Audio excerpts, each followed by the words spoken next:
উম্মে হানি বাড়ির আশেপাশের মানুষকে বলল, ও বাপজি ভাইরা, রাত্রি 11টা হতে হতে রে বাবা, এক নাই দুই নাই 20,000 লোক কুফাবাসীরাও সবাই তারা ইমাম মুসলিমের হাতে হাত দিয়ে বায়াত গ্রহণ করলো। বলুন আলহামদুলিল্লাহ।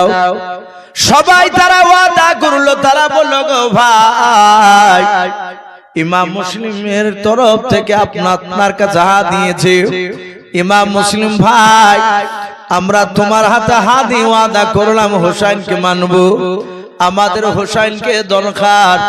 ওগো ভাই, ইমাম মুসলিম তুমি চিঠি পাঠিয়ে দাও, হোসাইন যেন আমাদের কুফানগরে চলে আসে। ইমাম মুসলিম চিঠি লিখে কুফানগরের একজন আল্লাহর নবীর দিবানা, হোসাইনের দিবানা একটা যুবক ছেলেকে দিয়ে বাপজি চিঠিখানা পাঠিয়ে দিলেন। বলে, বাবা যাও, হোসাইনকে বলো গা কুফানগর নিরাপদ, আসলে কোনো অসুবিধা হবে না। এ চিঠিখানা নিয়ে চলতে লাগলো। রাত্রি বাপজি 12টা বাজতে বাজতে বাবা আবার চারিদিকে বাপজি এলান শুরু হয়ে গিয়েছে, জানতে পেরে গিয়েছে ইমাম হোসেনের তরফ থেকে ইমাম মুসলিম এসেছে। ইমাম মুসলিমের হাতে হাত দিয়ে যারা বায়াত গ্রহণ করেছে, যারা ওয়াদা করেছে, কথা দিয়েছে, তারা বায়াত না ভাঙলে তাদেরকে হত্যা করে ফেলবে। এজিদের লোকেরা প্রচার করে বেড়াচ্ছে, বলে ইমাম মুসলিমকে যে ধরে দিতে পারবে তাকে 10,000 টাকা ইনাম দেওয়া হবে।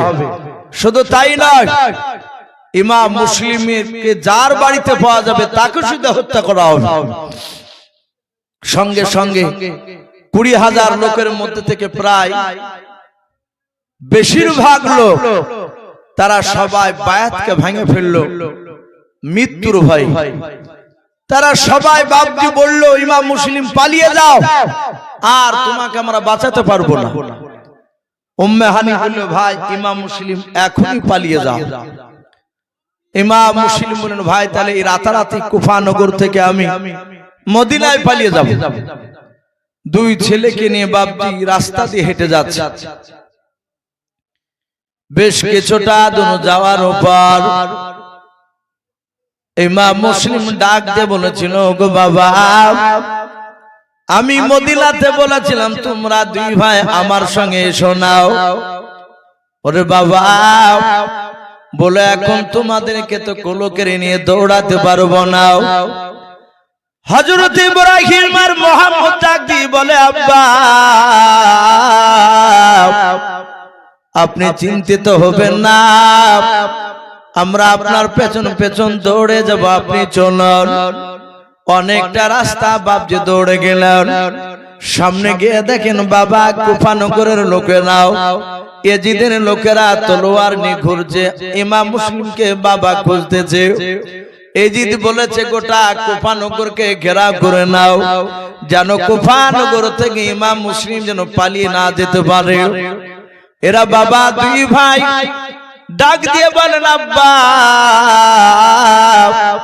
ওই দেখেন সামনে মানুষ ঘোরাফেরা করেছে। বলে, হ্যাঁ বাবা, ওরা এজিদের লোক, কথা বলবা নাও। ওই রাস্তা থেকে বাবা আর একটা রাস্তা দৌড়ালো মদিনা যাওয়ার জন্য। ওই রাস্তায় কিছুটা দূর যাওয়ার পর দেখো রাস্তা তো বাবজি এজিদের লোকেরাও। এভাবে বাবা চারদিকে রাস্তায় দৌড়ালেন, চারদিকে রাস্তায় দেখছে এজিদের লোকেরা বসাও। ইমাম মুসলিম দেখলেন আর পালানো যাবে না, গোটা মক্কা নয় কুফানগরকে ঘেরা করে নিয়েছেন বাবা এজিদের লোকেরাও। হঠাৎ করে বাবা ইমাম মুসলিমের দুই ছেলে ডাক দিয়ে বলেন, আব্বা আমরা দুই ভাই আর দৌড়াতে পারি না, আমরা হাঁটতে পারি না আব্বা, পায়ে চামড়া উঠে গিয়েছে, ফোসা পড়ে গিয়েছে।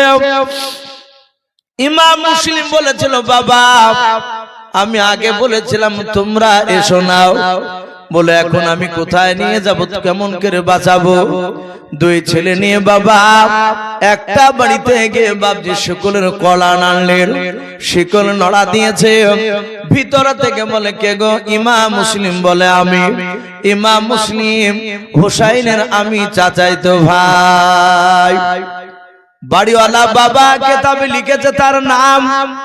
যেই বাড়ির দরজার কাছে গিয়ে শিকল নড়া দিলেন, ওই বাড়িওয়ালার নাম ছিল বাপজি কাজী সারেহির। হুসাইনের দিবানা, আল্লাহর নবীজির বাপজি গোলাম, আল্লাহর নবীজির বাপজি উম্মত। ডাক দিয়ে কাজী সারিয়ে বলেছিল ভাই তাড়াতাড়ি দরজা খুলে দিলাম, তাড়াতাড়ি ভেতরে প্রবেশ করাও। ডাক দিয়ে বলে ভাই চিন্তা করবা না। ইমাম মুসলিম মনে মনে ভাবছে মনে হয় এজিদের মানুষ হতে পারে। বলে না ভাই, আমি এজিদের মানুষ না, আমি হোসাইনকে বাদশা বলে মানতে চাই। 20,000 লোকে যে বায়াত গ্রহণ করেছিল তার মধ্যে আমি একজন। ভাই চিন্তা করবা না। ডাক দিয়ে বলেছিল ইমাম মুসলিম ভাই তোমার সাথে দুজন এরা কারা? ইমাম মুসলিম ডাক দিয়ে বলেছিল ভাই এরা নওশাই রাসূল, এরা নবীর বংশধর। আমার কলিজার টুকরা হযরত হাসান আর হুসাইন নাই, আমার কলিজার টুকরা ইব্রাহিম আর মুহাম্মদ। কাজী সারহি রাসূলের হাদিসের কথা মনে পড়ে গেল। নবী বলেছেন আমার বংশধর যারা ঈমানদার, তাদেরকে যদি কোনো ঈমানদার যদি তার তাজিম করে, তার সম্মান যদি করে, তাকে যদি ইজ্জত দেয়, কিয়ামতের ময়দানে তার জন্য আমি জান্নাতে সুপারিশ করব। বলুন সুবহানাল্লাহ। সঙ্গে সঙ্গে কাজী সারি বলল ভাই আমি আপনার দুই ছেলের কপালে একটু চুমা দিতে চাই। আমি নবীজির সুন্নাত একটা হাদিসকে আমল করতে চাই। বাপজি নবীর বংশধরকে মহব্বত করা। আপনারা অনেক বৃদ্ধ লোক আছেন যারা সুরুলিয়াতে বাপজি মাদ্রাসায় জালসা শুনতে যেতেন আগে। একটা নদিয়া জেলার হাট গোবিন্দপুর বলে বাপজি একটা গ্রামে একটা বক্তা ছিল, হযরত কারি মাওলানা ইমাদউদ্দিন সাহেব। নাম শুনেন না? অনেকে দেখেছেন মনে হয়। ওনার একটা হাত ছিল না, ওনার সম্ভবত মনে হয় ডান হাতটা মনে হয় ছিল না, বাম হাতটা শুধু এরকম করে থাকতো। কথা বলতেন। আমি তার বাপজি 3 দিন আমি তার খিদমতের সুযোগ পেয়েছিলাম। আমি তখন সরুলিয়াতে পড়তাম। তো সেই ইমাদউদ্দিন সাহেব উনি সরুলিয়াতে বাপজি একটা ঘটনা আলোচনা করছিলেন। আমার ভালো মনে আছে এই নবীজির আশিক দিবানা কথা আলোচনা করতে গিয়ে ঘটনাটা তুলে ধরেছিলেন। ইরাকের সরজমিনে বাপজি একটা ময়দান ছিল, ময়দানের নাম ছিল তি ময়দান, মাঠটার নাম তি মাঠ।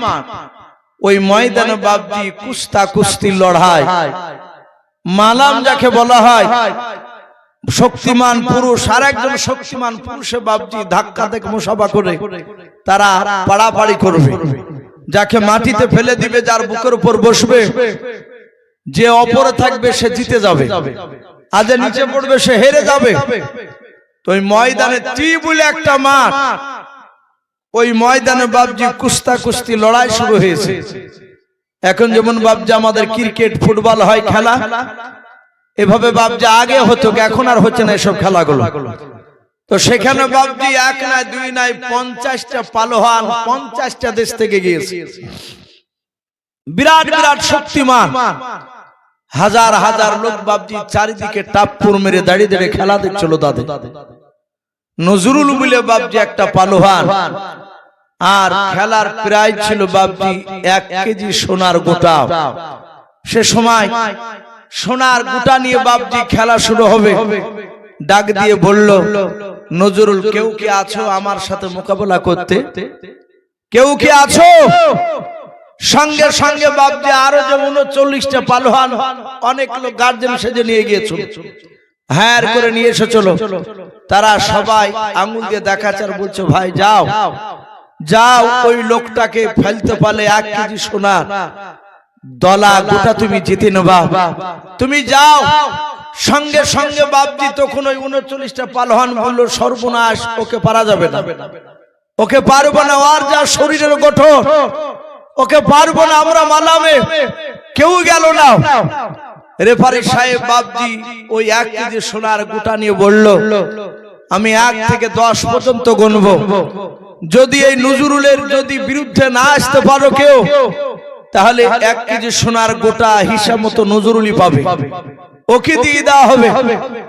1 2 3 4 করে গলছে বাপজি, প্রায় 9 হয়েছে। 10 পর্যন্ত বাপজি যাহাতে 10 বলেছে। আর সঙ্গে সঙ্গে একটা পাতলা দুবলা মানুষ ঝাঁপ দিয়ে বলল, লাভ দিয়ে সামনে পড়ে বলল, ভাই রেফারি সাহেব, আমি নজরুলের সাথে মালাম করব, আমি কুস্তাকুস্তি করব, আমি ওকে মাটিতে ফেলে দিয়ে আমি 1 কেজি সোনার গোটা আমি ছিনিয়ে নিব ওর কাছ থেকে, ও আমাকে পারবে না। নজরুল তার দেহুর দিকে তাকিয়ে বাপজি হাসতেছে, ডাক দিয়ে বলল, এই ভাই, এই কাছে আয়। পাতলা দুবলা মানুষটা কাছে গেল, যুবক ডাক দিয়ে বলেছিল, নজরুল ভাই, তুমি চোখে দেখতে পাও? বলে, হ্যাঁ আমি চোখে দেখতে পাই। হাজার হাজার লোকের সামনে নজরুল ওই লোকটার সামনে ভাবে আঙুল গালা দেখে বলছে, আমার হাতে কটা আঙুল আছে? পাতলা দুবলা বলছে, নজরুল তুমি মজা করছো আমাকে, তোমার 5টা আঙুল আছে হাতে, আমি সব দেখতে পাচ্ছি। এই নজরুল, আমার উপরটা পাতলা হতে পারে, কিন্তু আমার ভিতর শক্তিমান, অনেক শক্তি রয়েছে, আমি তোমাকে টান মেরে ফেলে দিব মাটিতে। নজরুল বলছে, পাতলা দুবলা, তোর আমি হাতখানা ধরে একবার টান মেরে পাকসাটা মেরে দিলে 50 হাত দূরে গিয়ে তুই পড়বি, আর তুই আমার সাথে মালাম করবি? বলে, হ্যাঁ। রেফারি সাহেবকে বলল, নজরুল ভাই, আপনি সহি করে নেন, আর জীবন চলে গেলে আমি দায়ী নাই। নজরুল বাবজি আপনার বলল, পাতলা দুবলা মানুষটা সহি করে দিল যে আমি রাজি আছি।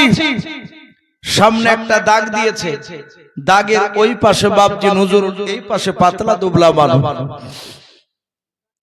রেফারি সাহেব বাবজি বাঁশি বাজিয়ে দিয়েছে। বাবা, ওই নজরুল এইভাবে বাবা হাতখানা বাড়িয়েছে, হাত ধরে বাবা মুসাফা করে টানাটানি করে কুস্তাকুস্তি শুরু হবে। যাহাতে বাবা নজরুল হাত বানিয়েছে, পাতলা দুবলা মানুষটা হাতখানা বাবা বাড়ি দিয়ে বাবজি থরথর করে কাঁপতেছে। ওই পাতলা দুবলা মানুষটার চোখ দিয়ে বাবজি পানি ঝরছে।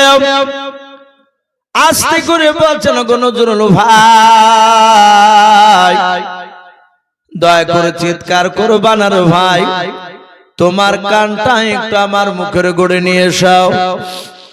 ওগো ভাই, হাতটা ধরে টান মারার আগে তুমি আমার একটা কথা শুনে নাও। নজরুল তাকে দেখছে, পাতলা দুবলা মানুষটার চোখ দিয়ে পানি গড়ে। নজরুল চিন্তা করল, আল্লাহ, আমি আজকের ময়দান দিয়ে আমার 50টা মালাম করা হবে ময়দানে। এর আগে 49টা আমি ময়দানে কুস্তাকুস্তি করতে গিয়েছি, মালাম করতে গিয়েছি। আমার বিপক্ষে মানুষ এইভাবে আমাকে ডাকে নাই, কান্না করে নাই। আর এই লোকটা পাতলা দুবলা মানুষটা অনেক শক্তির বল দেখা চল, কিন্তু আমার দিকে হাত বাড়িয়ে কান্না করেছে আর বলো, গো নজরুল ভাই, তুমি টান মারার আগে তোমার কানটা নিয়ে এসো, আমার মুখের গুণে কথা বলবো দুটো চুপে চুপে।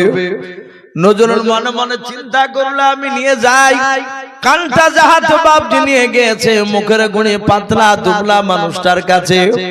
পাতলা দুবলা মানুষটা ডাক দিয়ে বলেছিল, ওরে নজরুল ভাই, তুমি কি আমার নাম জানো? বলে, না, নাম জানিয়ে লাভ কি হবে, আমার জেনে লাভ নাই। সঙ্গে সঙ্গে ডাক দিয়া বলে, ভাই, আমার নাম তোমার না জানি, আমি তোমাকে বলি রে ভাই, আমার নাম হচ্ছে আব্দুর রহমান। ডাক দিয়ে বলে, ভাই ও নজরুল, তুমি কি জানো আমি কোন বংশের সন্তান? বলে, তাও জানি না।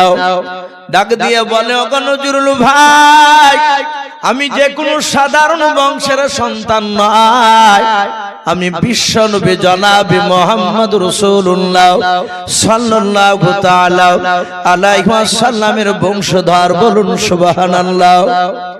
নজরুলকে যাহাতে নবীর বংশধর বলেছে বাবা, নজরুলের প্রশংসা বাপজি খাড়া হয়ে গেল। ডাক দিয়ে বলে, ও নজরুল ভাই, আমি নবীর বংশধর হয়ে কেন আমি তোমার কাছে এসেছি তুমি জানো না? বলে, না ভাই। ডাক দিয়ে বলে, নজরুল ভাই, আমি জীবনে কোনোদিন কুস্তির ময়দান আমি নামিনি। যারা দেখবেন বাবা জীবনে ফুটবল খেলে নাও, তাকে ফুটবলের ময়দানে নামে দিলে দেখবেন বল মারতে গিয়ে বাপজি প্লেয়ারের পায়ে মারবে। ডাক দিয়ে বলে, ভাই, আমি জীবনে কোনোদিন কুস্তি করি নাই, কুস্তি করে তো জানি না। নজরুল বলে, ভাই তাহলে কেন তুমি নামিলে? কেন তোমার বল দেখাছিলে? কথা তো হারলে না প্রথমে। আমি কয়েকবার বারণ করেছিলাম তুমি চলে যাও, তুমি আমার কথাকে পাত্তা দাও নাই। নজরুলকে ডাক দিয়ে আব্দুর রহমান বলেছিল, ভাই শুনে নাও, আমি কেন ময়দানে এসেছে তুমি জানো না? বলে, নাও। বলে, আল্লাহ আমাকে 1 2 3 4 করে আমাকে 6টা বেটি দান করেছে। ওগো নজরুল ভাই, আমার 3টে বেটির বিয়ের মতো হয়ে গিয়েছে, আমি টাকার অভাবে আমি বিয়ে দিতে পারি নাই। ওগো আমার নজরুল ভাই, আজ 1 মাস থেকে যখন আলোচনা শুরু হয়েছে যে ময়দানে দিয়ে মালাম হবে, কুস্তি হবে 1 মাস পর, ওগো নজরুল ভাই, আমি সোনার গোটার প্রাইসটাও আমি শুনেছি। ভাইরে সারা রাত বালিশে মাথা দিয়ে চোখের পানিতে বালিশটাকে ভেজিয়ে দিতাও, কান্না করেছে ভাই, দয়া করে রে ভাই, কায়দা করে যদি তুমি আজকে হেরে যাও, আমাকে যদি হাজার হাজার লোকের সামনে যদি আমাকে জিতিয়ে দাও, ওগো ভাই শুনে নাও, কিয়ামতের ময়দানে আমার রসুল তোমার জন্য জান্নাতে সুপারিশ করবে। বলুন সুবহানাল্লাহ। কারণ আমি নবী বংশের, আমি ইমানদার বান্দা। এই ভাই তুমি চিন্তা করো না, আমি আল্লাহর নবীকে ভালোবাসি। সঙ্গে সঙ্গে নজরুল বাবা মনে মনে চিন্তা করলো, ভাই আপনার আব্দুর রহমান বলেছিল, ভাই সোনার গোটাটা পেয়ে গেলে আমার 5টা বেটির বিয়ে হয়ে যাবে, অসুবিধা হবে না। নজরুল বলল, ভাই আর কেঁদো না, চিন্তা করো না, সোনার গোটা তোমাকে আমি দিয়ে দেবো, আজকে আমি হেরে যাব। নজরুলকে বলল, ভাই রে, মুখে হেরে যাব বলে মানুষে মানবে না, একটু কায়দা করতে হবে, একটু অভিনয় করা লাগবে। নজরুল বলে, ভাই তুমি যখন নবী বংশের সন্তান পরিচয় দিয়েছ, তোমাকে আর মাটিতে আমি আছাড় মেরে ফেলবো না, দরকার হলে ভাই আমি তোমার পায়ের তলে আমি পড়ে যাব, চিন্তা করো না। নজরুল বলল, ভাই তাহলে এবার রেডি হয়ে যাও। হাজার হাজার লোকেরা বাপজি তাদের কাজকার কথা শুনতে পেল না। নজরুল হাতখানা বাড়িয়ে দিয়েছে রে বাবা, পাতলা দুবলা আব্দুর রহমান হাতখানা বাপজি ধরে টান মেরেছে। নজরুল বাপজি আপনি চাকরিতে পড়ে গেল। নজরুলের বুকের উপর যুবক বাবা উঠে হাত টানি মারতে লাগলো, আমি জিতে গিয়েছি।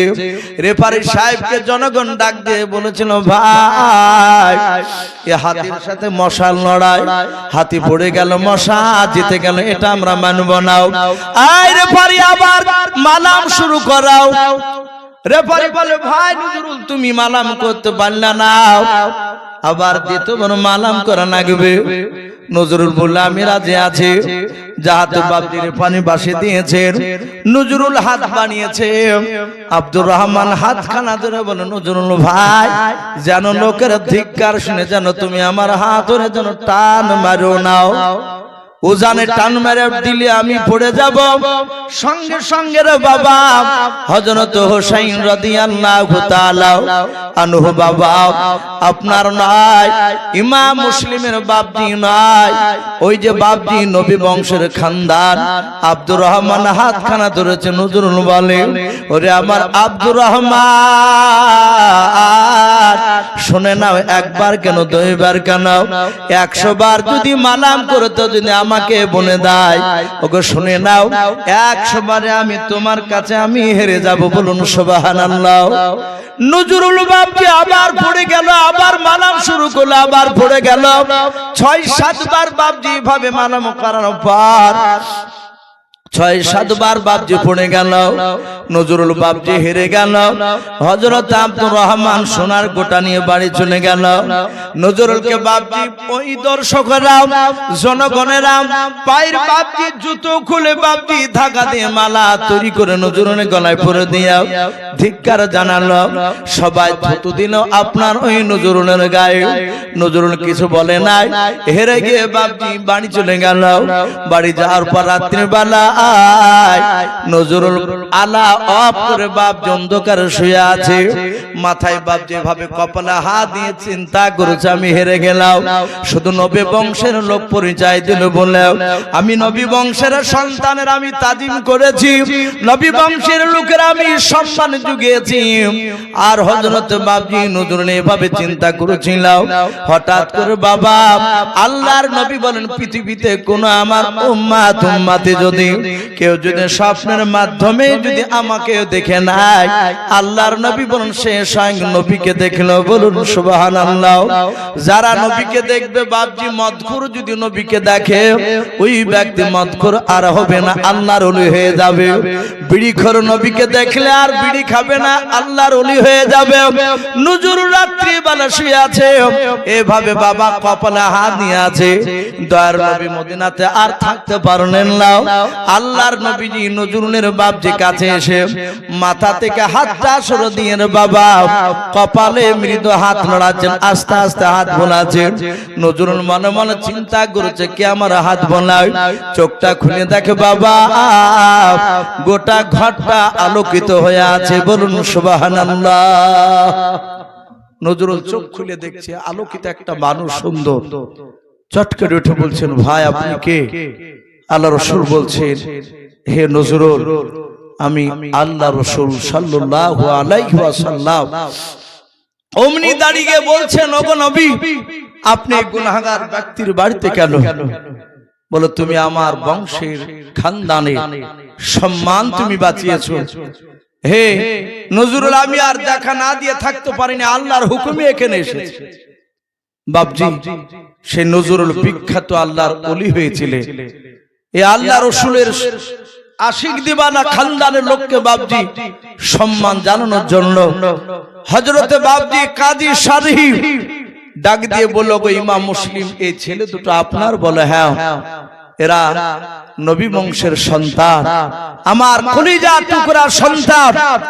বলল ভাই একটু দাও আমি এদের কপালে দুটো চুমা দিয়ে দিই। কপালে চুমা দিলে ইমাম মুসলিম বললেন ভাই এরা কাল থেকে খেতে পায়নি, এদেরকে দুটো খাবারের ব্যবস্থা করো। ইমাম মুসলিমের দুই ছেলেকে কাজী শারহি পা দুখানা ধুতে গিয়ে দেখছে তার পায়ে তালুগুলো ফোসা পড়ে গিয়েছে। বাপের সাথে দৌড়াদৌড়ি করে কোফানো করে তাদের দুজনকে বাপজি দুটো খেতে দিয়ে ঘরের ভিতরে বাপজি বিছানা করে দিয়েছে। দুই ভাই রাত্রির বেলা শুয়ে নিদ্রায় চলে গেল, ঘুমিয়ে গেল। এদিকে ইমাম মুসলিম বলল ভাই কাজী শারহি এভাবে কাপুরুষের মতো আর লুকিয়ে বসে থাকা যাবে না। বলে কি করবা? বলে আমি এক্ষুনি বেরিয়ে যাব, আমি কলমার দাঁত এখানে প্রকাশ্য আমি দিব। কারণ দেখো ইসলাম জিন্দা হতা হয় হর হর কারবালা কে বাদ। এভাবে চুপি চুপি হয় না, আমি বেরিয়ে পড়বো।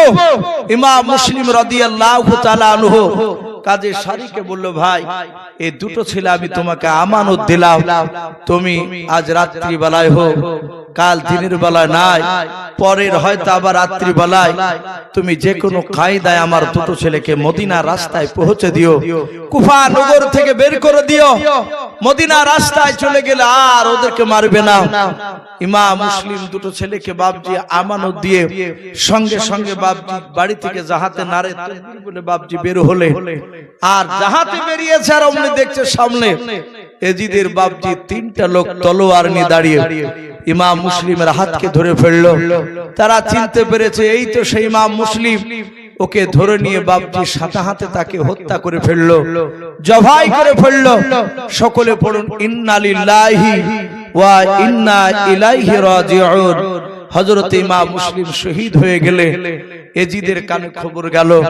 ইমাম মুসলিম শুধু আসে নাই, ইমাম মুসলিমের দুটো কলিজা টুকরা সন্তান পর্যন্ত এসেছে। ওরাও দেখতে অতি সুন্দর, ওরা হাসান হুসাইনের মতো দেখতে। তারা